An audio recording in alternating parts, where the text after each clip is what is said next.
السلام علیکم ورحمۃ اللہ وبرکاتہ۔ امید ہے دوستو تمام حضرات خیر و عافیت سے ہوں گے۔ دوستو، سبق شروع کرنے سے پہلے آپ سے ایک چھوٹی سی درخواست ہے کہ اگر آپ نے ابھی تک ہمارے اردو کریٹر چینل کو سبسکرائب نہیں کیا ہے تو ہمارے چینل کو سبسکرائب کریں اور بیل آئیکن بٹن کو دبائیں، کیونکہ دوستو تاکہ ہر آنے والی ویڈیو آپ کے پاس سب سے پہلے آ سکے اور آپ اس ویڈیو سے پورا کا پورا فائدہ اٹھا سکیں۔ تو دوستو، کل ہم نے یہ سبق پڑھایا تھا، زمین کے بارے میں آپ کو ہم نے بتلایا تھا۔ آج ہم آپ کو دوستو پودوں کے بارے میں بتلائیں گے کہ پودے میں کتنے حصے ہوتے ہیں۔ تو دوستو دیکھیے، آپ کو اس سبق میں کچھ ایسی زمینی چیزوں کے بارے میں کچھ معلومات ہوگی، پودوں کے بارے میں کچھ معلومات ہوگی۔ تو دیکھیے دوستو، اپنا وقت ضائع نہ کریں۔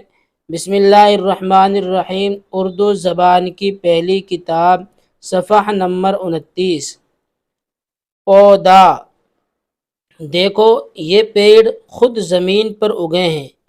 ان میں کوئی تو چھوٹا اور نرم ہے، جیسے گیہوں کا، جوار کا، کپاس کا، یہ سب پودے کہلاتے ہیں۔ کوئی بڑا اور سخت ہے، جیسے نیم کا، پیپل کا، آم کا درخت کہلاتے ہیں۔ آؤ گیلی زمین میں سے ایک پودا اکھاڑیں۔ اوہو، اس کا ایک حصہ تو زمین کے اندر ہی تھا۔ دیکھو، جو حصہ زمین کے اوپر تھا اس کا رنگ تو ہرا ہے، اور جو زمین کے اندر سے نکلا وہ پیلا ہے۔ اس پیلے حصے کو جڑ کہتے ہیں۔ جڑ زمین کے اندر رہتی ہے اور وہیں بڑھا کرتی ہے۔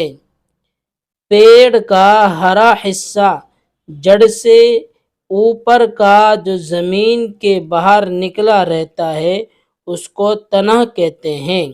کیا کہتے ہیں؟ پیڑ کا ہرا حصہ، جڑ سے اوپر کا جو زمین کے باہر نکلا رہتا ہے، اس کو تنہ کہتے ہیں۔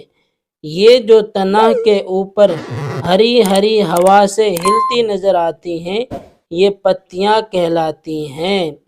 یہ پتیاں ہمیشہ تنہ ہی پر لگتی ہیں، جڑ میں کبھی نہیں ہوتی۔ یہ پتیاں ہمیشہ تنہ ہی پر لگتی ہیں، جڑ میں کبھی نہیں ہوتی۔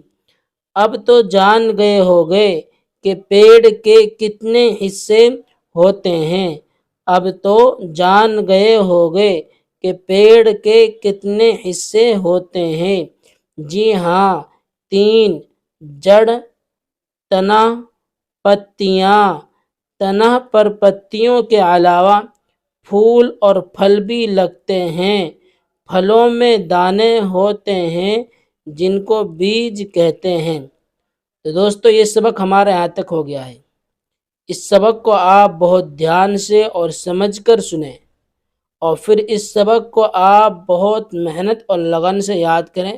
ہماری اس ویڈیو کو آگے بھی شیئر کریں تاکہ دوسرے لوگ ہماری اس ویڈیو سے فائدہ اٹھا سکیں اور ہمارے اس اردو کریٹر چینل پر اردو پورے طریقے سے اور شروع سے سیکھ سکیں۔ السلام علیکم ورحمۃ اللہ وبرکاتہ۔